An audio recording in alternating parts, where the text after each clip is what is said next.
OpenAI is laying the groundwork for superintelligence with its new economic blueprint. From national defense to international fundraising to OpenAI's plan to actually power this next generation of intelligence. That's right, we're talking more power for more super AIs to use more power. It's the circle of AIs.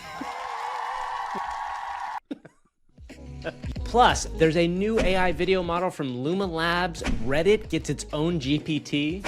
And let's not forget that a woman thought that French Brad Pitt was texting her from his hospital bed. Mon Dieu! Oui, oui. C'est AI for humans! Oh, no. Oh, no.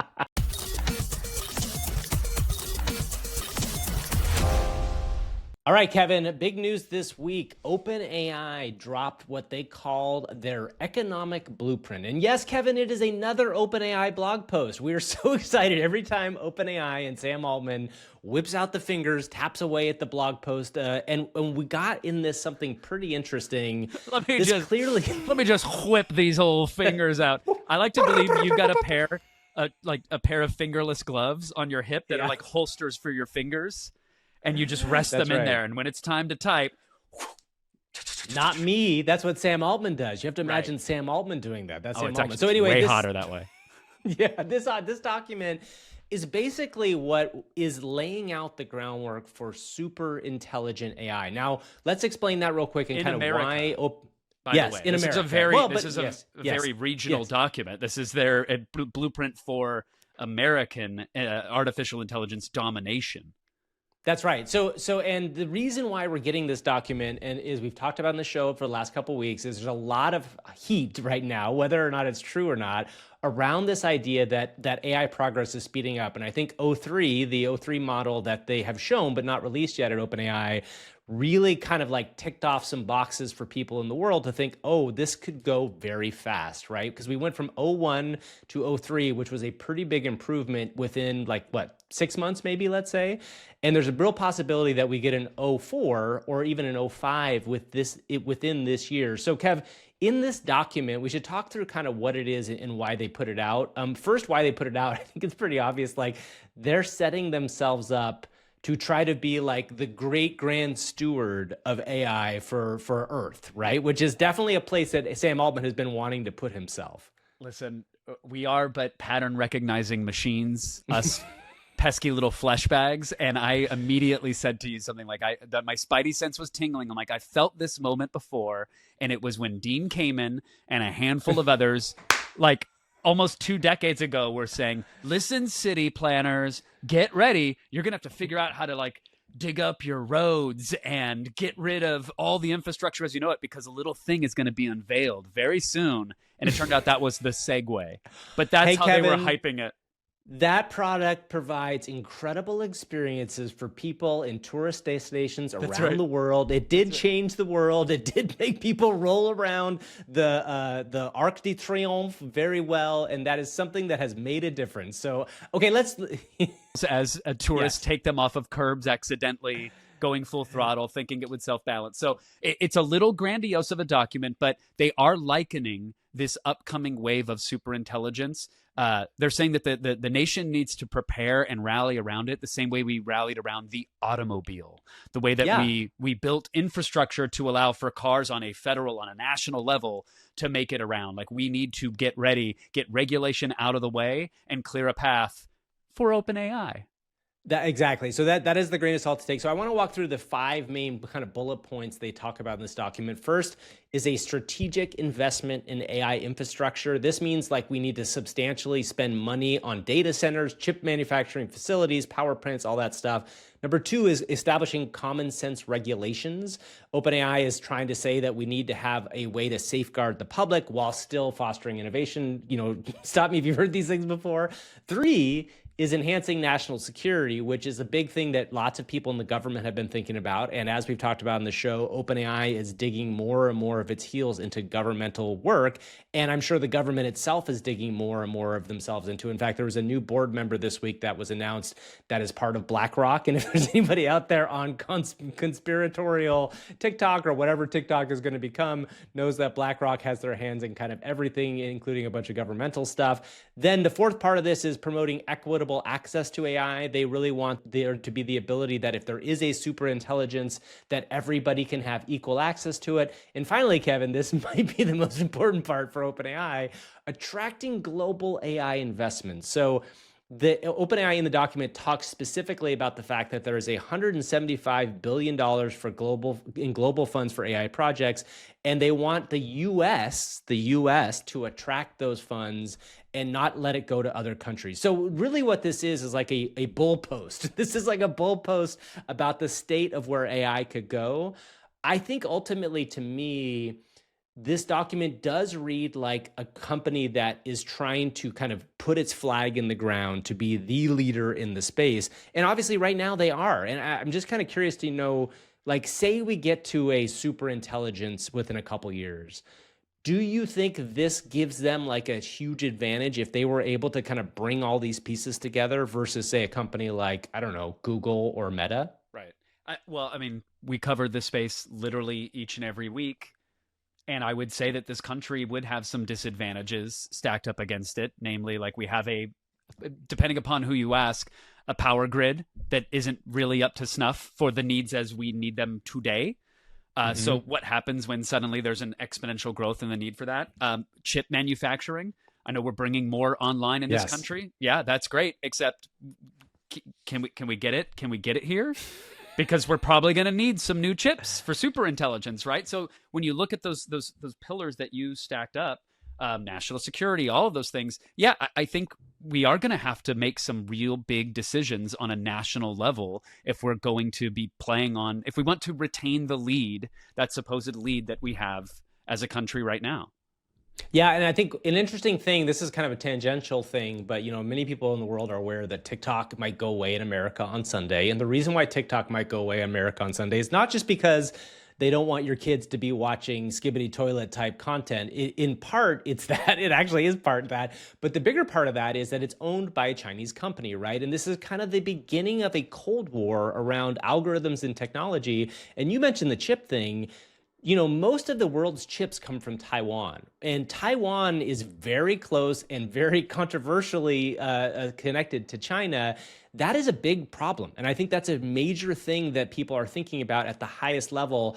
And so much so, Kev, that Biden on his way out the door has dropped a couple kind of executive orders, one of which is opening the door to gigawatt power factories, making power factories able to get made so that we can power this stuff. And then two, there's a new chip law, which is an interesting thing. And it kind of restricts different places to sell chips to like certain countries. In fact, there's 3 different designations for certain countries, and both China and Russia are at the bottom of that kind of scale. Tier 3 scrubs. Tier 3. Get good. Yeah. Get good. You can't have our most delicious crispy chips. That's right. So I think this is all kind of coming together right now in a way. And we have warned everybody that this was going to become a national security discussion relatively soon. And guess what? We are now here. This is like kind of OpenAI kind of starting the going forward with all this. Kev, I think there was an interesting clip from Sam Altman too that might speak to some of this. He was speaking on Adam Grant's podcast this week. Play just this little clip so we can hear what he had to say. What's something you've rethought recently on AI or changed your mind about? I think a fast takeoff is more possible than I thought a couple of years ago. How fast?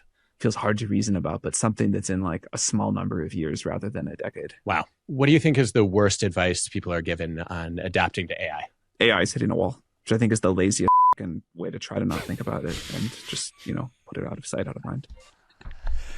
Man, Sam dropping the F-bomb. This is clearly some actual stress going on there. But so Kev, what I wanted to play this just send him money. You're all so lazy. He needs the money. Stop being so lazy about this stuff. Give him cash. the fast takeoff thing, if you're new to our show, just a quick explainer, there's an idea between a slow takeoff or a fast takeoff. And a slow takeoff is the idea that we kind of get gradual progress to something, and maybe we get, super AI in 10 to 20 years. A fast takeoff means like more of a hockey stick up growth to super intelligence. And, for a long time, people were very worried about the idea of a fast takeoff because it would mean that we were suddenly going to not understand what's going on. What I think Sam is like referring to here, and again, he's talking his own bag. We have to make sure that we are all on the same page on that. But he's referring to what they've seen in these O1 reasoning models and how quickly they're scaling, that he thinks we could get to a fast takeoff within a couple of years. And when he's saying that, he means truly super intelligence, right? Because there's an argument that we're going to get to what most people would consider AGI even sooner than that. And Kev, that is a weird world to be in. That is going to be a strange world to think about.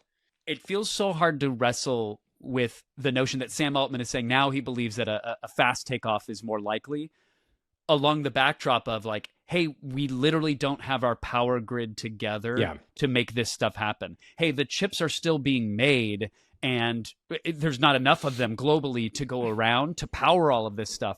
How is this fast takeoff supposed to happen unless a bunch of other dominoes are lined up properly? And maybe that's me just looking at it from the US standpoint here, because other countries are sorting this out and, doing whatever they have to do to get their resources in line. So I just, it's hard for me to reconcile that, right? Hearing both of those things together, hearing like the Biden administration saying, hey, you all have to play nice and figure out how to make energy usage happen because this thing's going to take off tomorrow. How? It needs the power to do that. And government is broken, right? Like, I think that if there's one thing that most people can agree on is that government is not functioning as well as conceivably could. So like, that's the other side of this. Like, there's a real argument for like the tech could get there and human progress just may not, and it may not have the power to approach it. I just think it's an important takeaway for everybody to understand speed, right? And like, we may still be like a very long way away from this affecting the average person in some form or another, right? Like, I don't want to try to overhype this. Like, we may be like 5, 10, 20 years away from like a change in our world, but there's a real possibility that that change will come.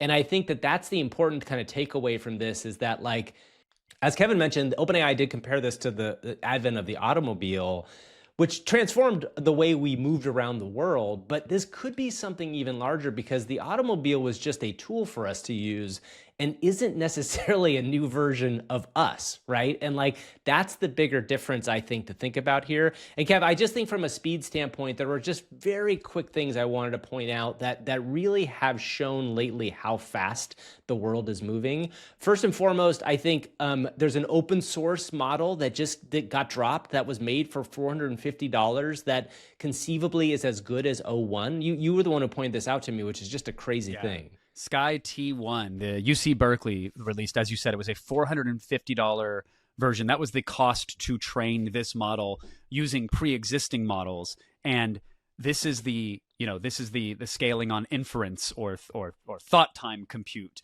basically putting more power into the model when you're trying to get something out of it so that it can think and reason and plan. Well, clearly OpenAI saw that was working. Others have followed suit. Now the open source community has done one as well. And the benchmarks are amazing on it. But when you realize that for a couple $100, you can train your own super powerful model. And now you get the training data, the code, the model weights. If you've ever wanted to develop on anything or, roll your own, I mean, you have access to everything that the model needs. And, the next thing is Minimax launched a thing called Lightning Attention, which is a new model that they have, which is visual multimodal, and it does all sorts of things. This is just a good example of this is a Chinese company, but there's a new model and new infrastructures coming along. I've seen multiple blog posts this week about different ways to look at using the transformer, so that's moving really fast. And finally, Kev, I think the one thing I want to point out for people in our audience, and if you're not watching this on YouTube, please go watch their YouTube or we'll show a clip in the show notes. There's a guy who works at Runway who used in like a very short amount of time their tools to make an AI version of himself. And this is an example of like a creative takeaway of how fast this stuff is moving. If Kevin and I saw this clip a year ago, we would have been absolutely blown away. Play this real quick for the video, would you? So I generated this character entirely from text, recorded this performance on my phone, and was able to animate, lip sync, and upscale my character's performance all within Runway in under 10 minutes. What? I'm just really excited, y'all. Hopefully. Huge shout out to Timmy, who is a Runway community manager. He's been very generous to both of us here at AI for Humans. And yeah, I mean, what you're seeing, if you're just listening to the audio on this is Timmy as like a fully rendered Pixar quality level character, chatting about hands moving, the eyes and face animating along with everything that he's saying. There is a fluffy little alpaca. Probably, I think it's a llama. Oh, it could be either. Who knows? So I generated. But he's got a fluffy little companion looking about, and it just, again, this is, as Gavin was saying, this is something that a year ago we'd go, okay, well, what wizardry is this? And it's just 10 minutes of effort using Runway tools. It's speed. It's speed to getting stuff done, and it's speed to improvement. I think this is the thing I just want to make sure we reiterate to the people out there. This stuff is moving faster. I know that people out there are saying that they're hitting a wall. There's many places that it is not hitting a wall, and it's very likely that it's not hitting a wall at all. Did you say the F word? I did. I was quoting Sam Altman. They're just being Fair enough. lazy. Speaking of swearing, Kevin, you know what I would swear about is God. It's time to subscribe to AI for Humans. If you're out there and you're not subscribed to this video, you better do it right now, because I can't believe I'll start just dropping F-bombs all over the place unless you subscribe. So thank you everybody for liking and subscribing this video. If you're on our YouTube channel, please share it with somebody else. If you listen to the audio of this, thank you. Every week, the audio version of this show keeps going up in a big way, and we really appreciate the fact that you're here hanging out with us. Share it with somebody. Leave us a 5-star review on Apple iTunes, all that sort of stuff. But thanks again, everybody, for listening, and please share it with somebody else. I gotta be honest. So, and don't cut this out. My brain is at about 7.5%, which is far better than the 1% that it was last week. But I'm still battling the flu and trying to get over it. I know that there are far bigger issues in the world that people are navigating, but I say this mostly to excuse my presence in this podcast this week, but also to set up that maybe that's why I am just so ornery about this ChatGPT Tasks thing, that I have seen every single person that has like AI in their LinkedIn bio trying to say like, oh my God, agentic AI is here, and this is the future has arrived, and ChatGPT shipments extends into 2025.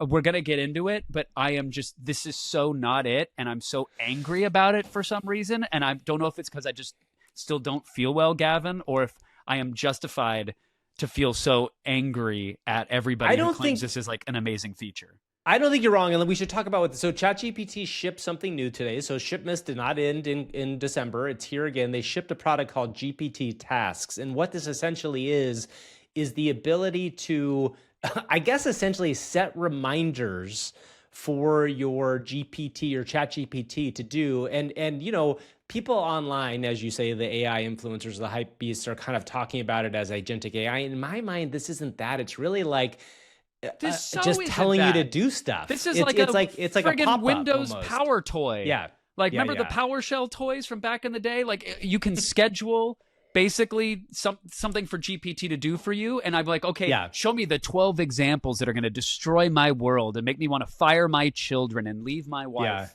Yeah. And the examples are like, you could have a 7 a.m. Notification from ChatGPT that reminds you to be mindful. Yes, or gives you a workout. Go for the morning. Exercise. Yeah, I'm like, what?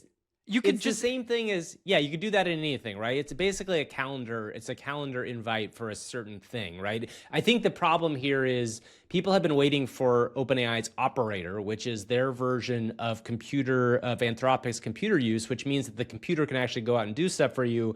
And this is not that, right? This is not that. And maybe they didn't need to ship this with what it is, or maybe to them, even it wasn't that big of a deal. And then people kind of ran with it. That said, I guess if you want like reminders in your ChatGPT, it's not a terrible thing. It feels to me like kind of a minor blip on the ChatGPT roadmap in terms of stuff. But also this is a good example of people trying to take kind of anything that OpenAI does and turn it into something big. But in this instance, I think it's fine. Play with it. You can go into in order to find it, you have to go into your settings. So you click on your name in the upper right corner. It's hard to find sometimes. The little bubble that has your initials in it, you click on there and you can set your tasks in there. And while you're at it, check out what ChatGPT has remembered about you, because there may be things in there that you don't want it to remember. In fact, Kevin, I'm going to do this real fast because the other day I did this. And I just want to see what's in there. And by the way, under model selection now, if you're using the web app, you can drop down and you'll see GPT-4o, and then you'll say GPT-4o with scheduled tasks beta. So you can access it there now. That's new as of this recording. Okay, so here's a couple of interesting things that ChatGPT memory has remembered about me. First of all, it said Gavin is playing the board game Acquire with 4 players, 2 of whom are beginners. So that's good. I got this game Acquire for Christmas. Great board game. It says Harper is 3 years old. Not true. Harper, my daughter's actually 17 years old. Gavin, it remembered that Gavin has noticed it's much harder for him to sleep now compared to when he was younger. So it decided to remember that. Okay. And then it also remembered that Gavin identifies with the gluten-free cooking community due to having celiac disease, which causes him to avoid gluten. Now, this is interesting in that I am not that, but my entire rest of my family has celiac disease.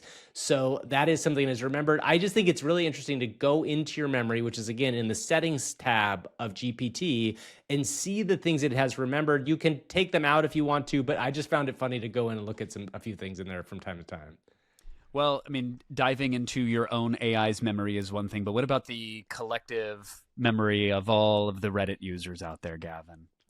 So this is pretty cool. So we all know that. So Reddit made a deal with OpenAI, and Reddit is a very large source of the data of these LLMs in general because they scraped Reddit. So Reddit and OpenAI made a deal, and so what Reddit has done, and this is actually on the Reddit homepage. If you look at the upper left of the Reddit homepage, there's a new tab that says Answers.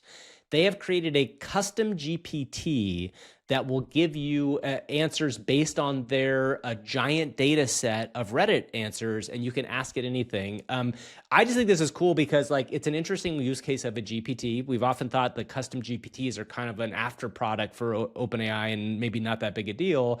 But this is a major company taking that product and kind of bringing it in-house to their own thing. I was thinking we should try to ask it something. Kevin, what should we ask it? See if we can get a good answer.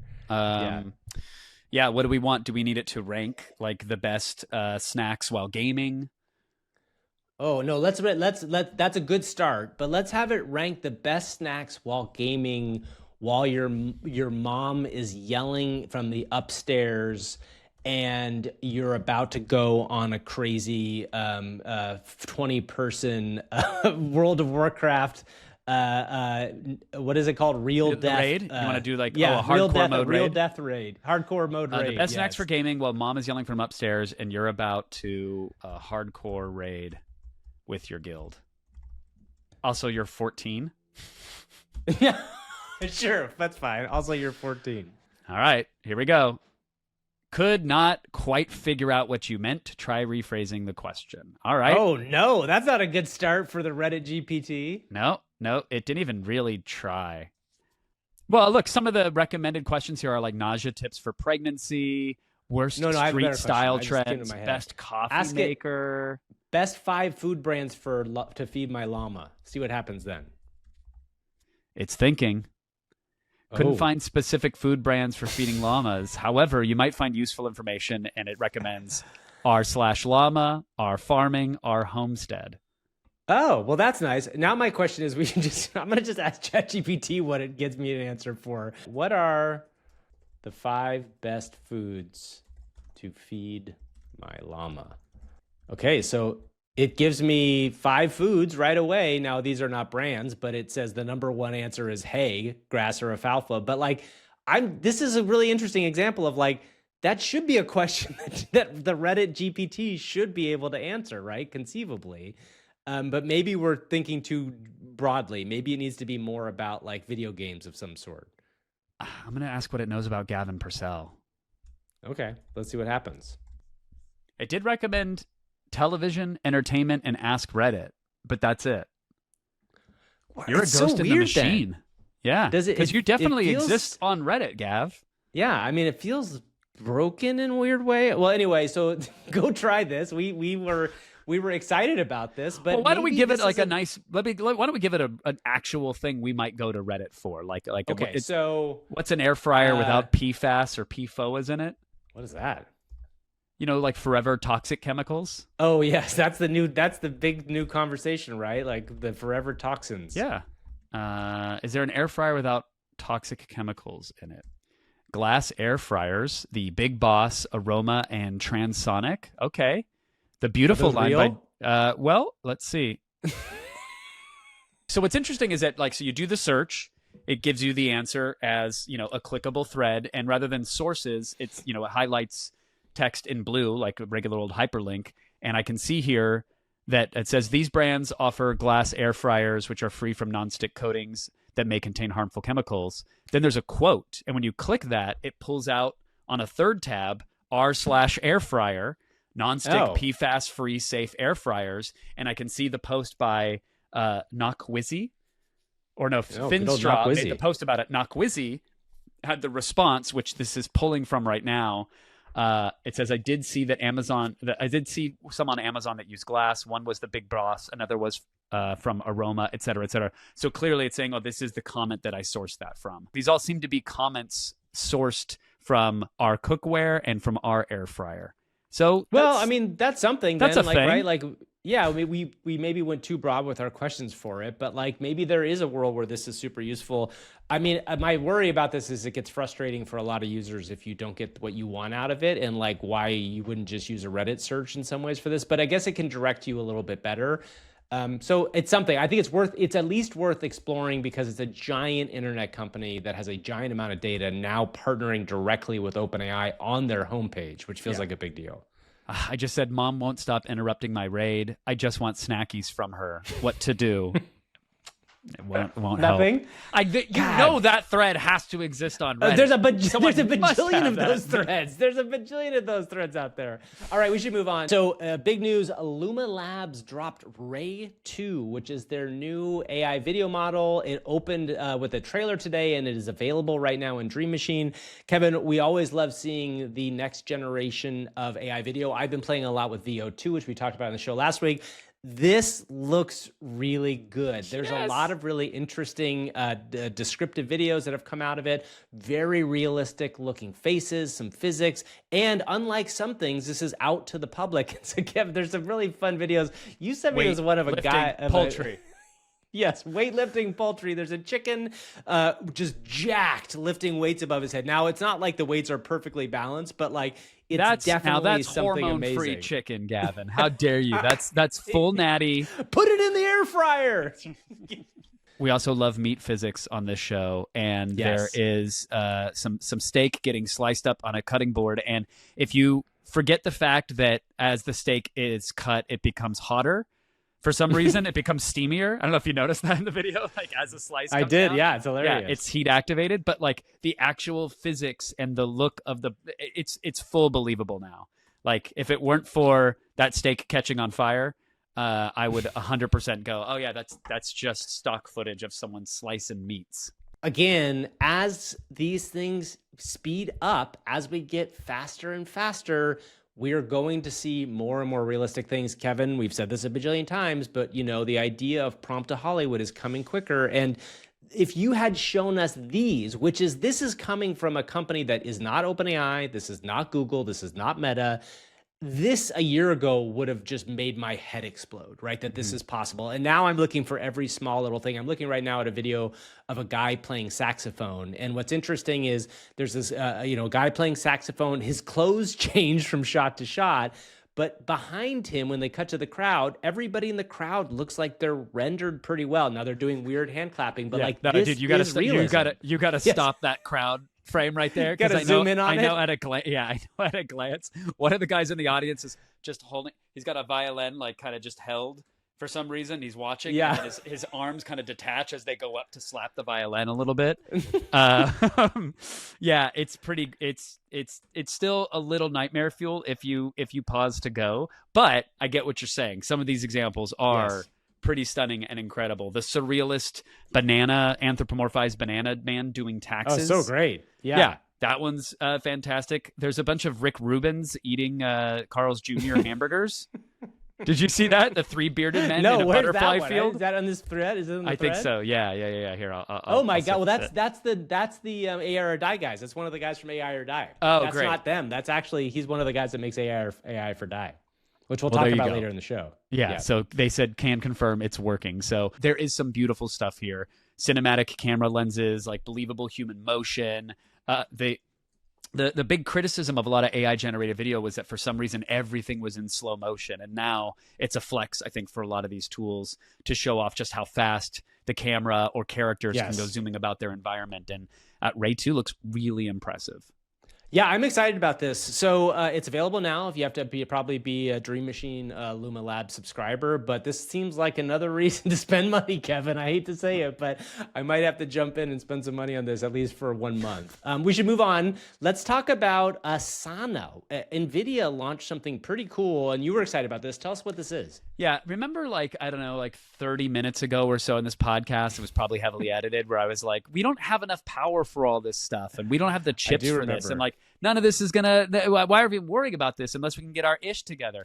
And then it's like, oh right, people released a total like best in class model that was $450 to train, and then you got NVIDIA releasing efficient high resolution image synthesis with linear diffusion transformer. What does that mean, Kevin? My brain no good. You explain. You explain. Yeah, all right, Grok, I got you. Basically, very, very beautiful image generation with a fraction of the power that would have been required to generate it in the past. So when you look at these examples on the screen, and if you're just getting the audio version, we'll put a link in the show notes, but this Sana text-to-image framework efficiently generates images that are massive, like 4K, huge, high-res imagery, and it can do it basically on a laptop. Like you don't need a full server farm. You don't need to be in a tier 1 chip region to do this. It's fast. It takes like only a couple seconds to generate massive 4K artwork. I mean, this is the coolest thing is as the state-of-the-art stuff, as the large models expand, as we mentioned with the open source stuff, so does the smaller stuff, right? So like, I can't wait for a world where the smaller models are really as powerful as the models that are like the state-of-the-art models now, which is not going to be that far because doing stuff locally, you would just get a chance to experiment a little bit more. Like you'd be able to, and obviously one of the most frustrating things when creating content, meaning pictures or videos, is the companies are very significantly guardrailed as to what they will and won't allow you to do. VO2, which I've been having a blast with, I actually had a really fun prompt where I created some pixelated games, like point-and-click games from the 80s, which was fun. I made a lawyer game, which I'll show here. But one of the frustrating things is sometimes you'll have, like I wanted to do a prompt of a mascot wearing a big head, standing up and knocking over a kid that was sitting next to him. I couldn't get that through because I assumed that it had something to do with like violence to a kid. Like It was meant to be just kind of a goofy thing. Local models will allow you to play around and kind of do stuff and set your own guardrails. But then obviously, there's some sort of like the downside of that is it will also allow you to do things which maybe should be guardrailed. So it's a balance back and forth. Either way, it's just super exciting to see the smaller models get better as well. Well, Gavin, if I said, like, do you think, should we guardrail or not is America's fastest growing game show. Yes. If I said, should we allow people to generate images of, let's say, heroic first responders saving animals from burning buildings or from brush fires, you might say, well, no, I mean, why not have that imagery? But then I guess there's a time and a place where, that imagery could be great in an uplifting montage for a story you want to tell and could be pure misinformation or disinformation and upset entire communities when they're hunting for accurate information. And we just saw this happen against the backdrop of the Palisades fire. Palisades, Altadena, poor LA.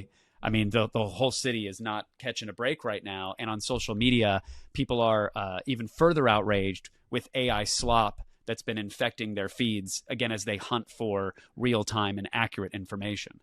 Yeah, so I mean, I'll tell you a first-person example of my experience with this is that I am in LA and I am about maybe 3 miles from the edge of the evacuation zone. So I live in the west side. The evacuation zone, if you know LA and Santa Monica, like is stopped at Montana Avenue. So I'm probably maybe even less, 2 miles south of Montana Avenue.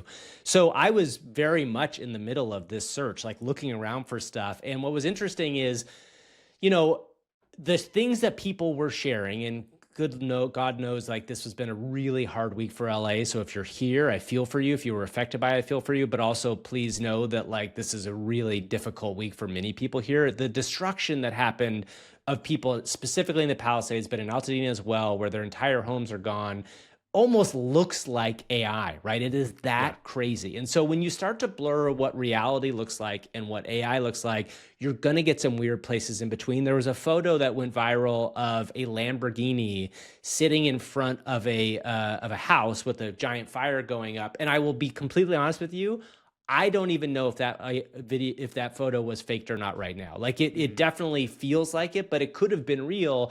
And this is the weird world where we're sitting in, where for a long time we were worried about the election, right? That the election we'd create some sort of like stuff like that. But it's much more interesting to think about this, and interesting is the wrong word maybe, but like about the real-time implications of something that has happened. So the same thing happened when we had the attack on the assassination attempt on Trump, where like stuff in the first, like say 2 to 6 hours has the opportunity to spread in a way that, you know, larger stuff might not. Again, it's just a reminder, you have to just be aware of like what is and what isn't real, and just kind of question almost everything you see in a weird way, which is not great for reality overall. Yeah, I had a moment with it was the Cybertruck in front of the Trump Tower, that explosion that happened, you know, around New Year's. In LA, in Vegas, right? In Vegas, yeah. Seeing yeah. that imagery and going like, oh, okay, well, that's AI, I'll just scoot on. And it goes, oh, no, we're all right.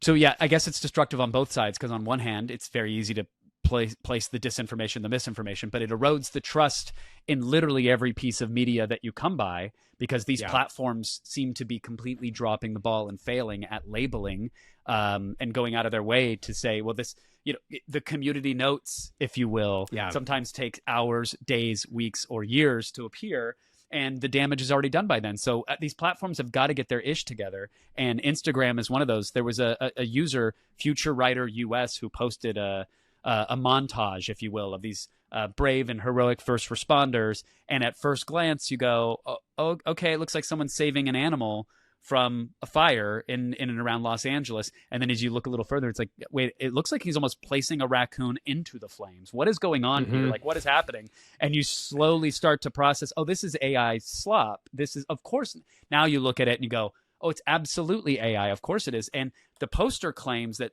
they made the video to raise very real awareness for the fact that there's a lot of animals that get displaced during these times, and people need to lend efforts. And, you know, it wasn't their intention to mislead people. They wanted to raise awareness.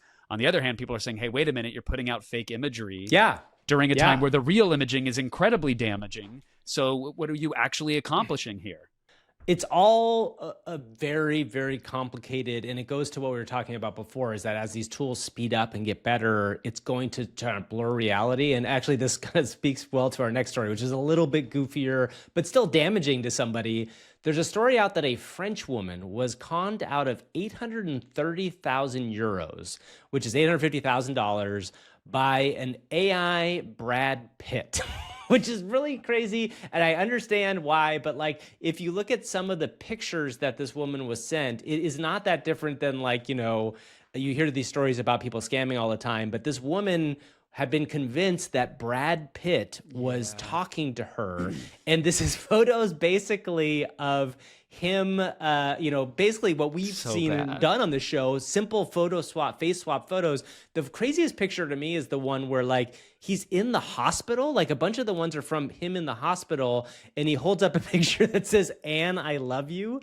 And like, I think it's important for us to realize, first of all, this is obviously just basic scamming training. Don't get scammed, period. But like, that people want to believe sometimes that the celebrities have this kind of love for them, but this is a very simple rudimentary tool that like was used by a true scamming person to get this woman to give them a lot of money. And this is the world that we're sitting in now. Yeah. Yeah, absolutely. Ah, And mes then- amis, bonjour, bonsoir, and all the times in between. It is I, the one and only Brad Pitt. Oh, This no. is very exciting, no? To be here on this magnifique AI for Humans podcast with my dear friends Kevin and Gavin. Enchanté. no. Sorry. That is. What's going on there? What is that? Well, I don't know this person, and they're saying that we're dear friends of them. Apparently, this is Brad Pitt. This is French Brad Pitt.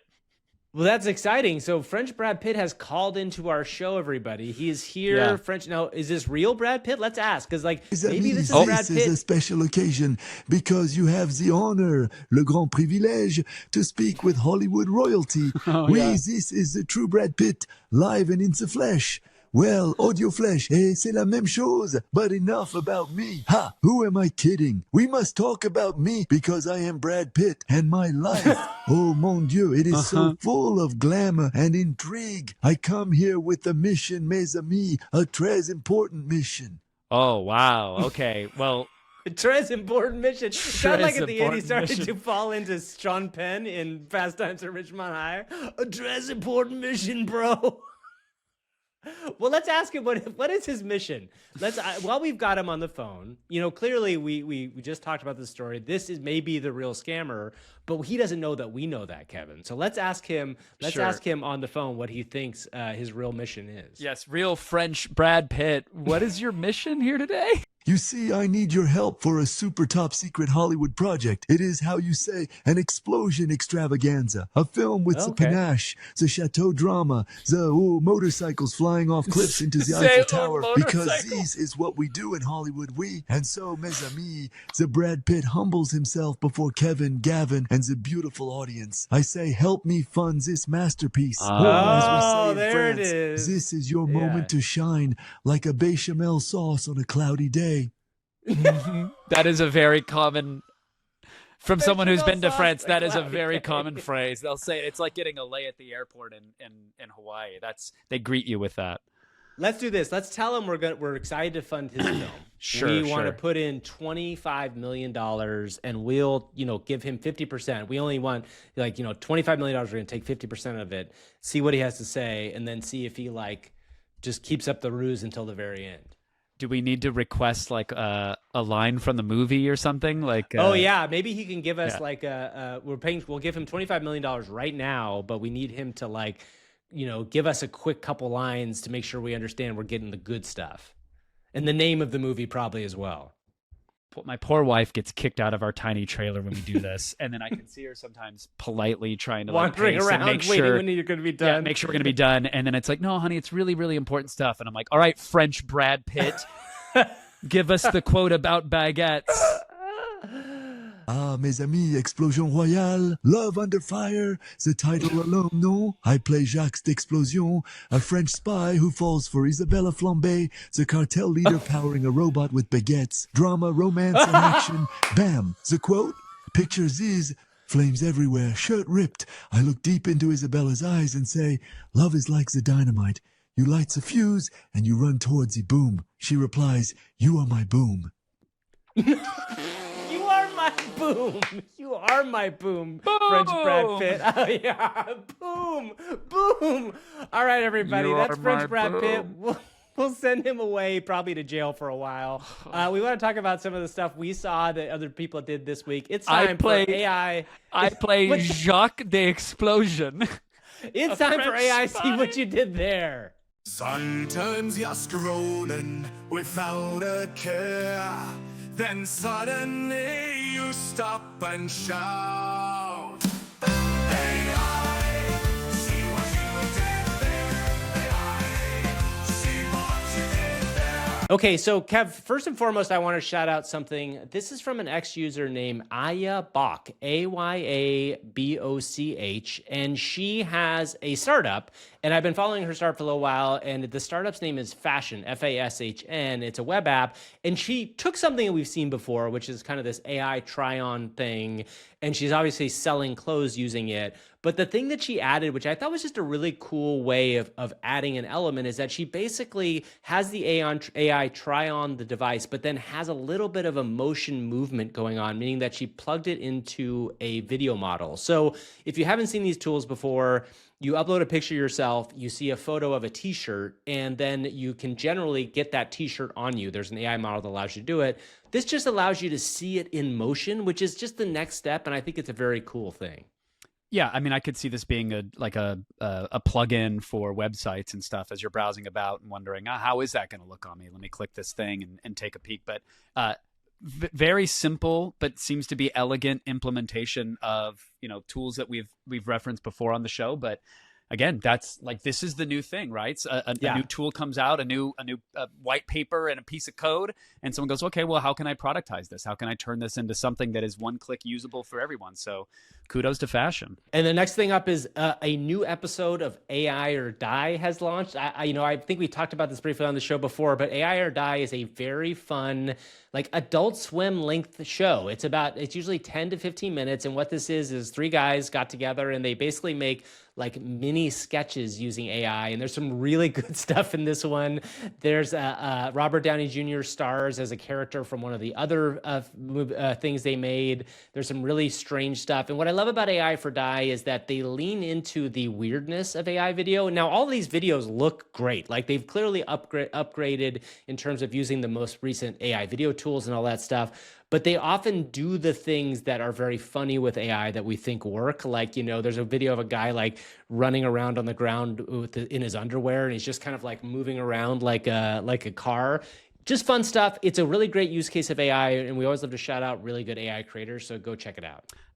Well, that brings us to This Is My Swamp, which is not one that I'm going to own this week, Gavin. I'm not yes, you are. well own enough it. to You own better it. own. I'll own it. You've sent me this. You love this, Yes. and I actually think it's fantastic as well. So this is the guy, his name is Andre, ANDR3_AI, and he's the one who, if you remember the video of like the big Lord of the Rings, like outdoor rave that was created, he's really an Instagram AI creator. It's Shrek. It's Fiona. It is it's underappreciated. Trap, hip hop, and it is quite the thing. Basically, Kev, do you want to play a clip of it so people can listen to it, but we'll also watch it in video? My swan, yeah, donkey, this is my swan, yeah. So if you're not watching this, what you're seeing here is like basically a hip hop Shrek. Fiona is doing all sorts Fiona of... is caked up, and yes. she is caked up and working it. And then what's the name of the dragon character? Oh, what is the I don't know. The dragon at the end. Yeah, exactly. So there's some juicy dragons. Shrek just chilling on top of the hood of a Lambo with his pump shotgun and his hands. Like it is dank in all of the ways you want this track and the video to be. It's just a dumb, fun, crazy thing that obviously, because it's Shrek, always resonates with me personally. That's my heart animal, or my heart spirit animal in some ways. But yeah. Yes, but I think that this is another good example of taking these AI tools, doing something super strange with them, and putting them out into the world. Again, go check it out. It's called My Swamp. We'll put a link in the show notes. Kevin, we're going to talk a little bit about what we did this week, but actually, you have been very busy, and you also were very sick. So I know you didn't have a ton of time to do stuff. I spent a bunch more time with VO2. VO2 is really good. I'm hoping it's going to come out for everybody soon.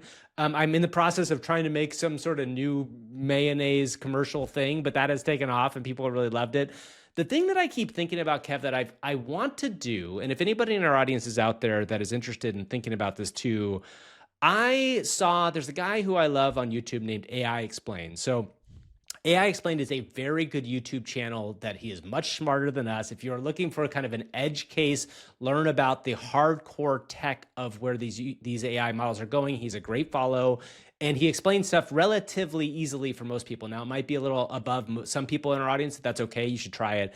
He created his own benchmark, and a benchmark in AI is the idea that it's like a test to see how AIs will do. He created a benchmark called Simple Bench, and the idea behind this was he wanted to create a series of things that are easy for humans to do and hard for AIs, and that he would start marking it over time as these new models came out.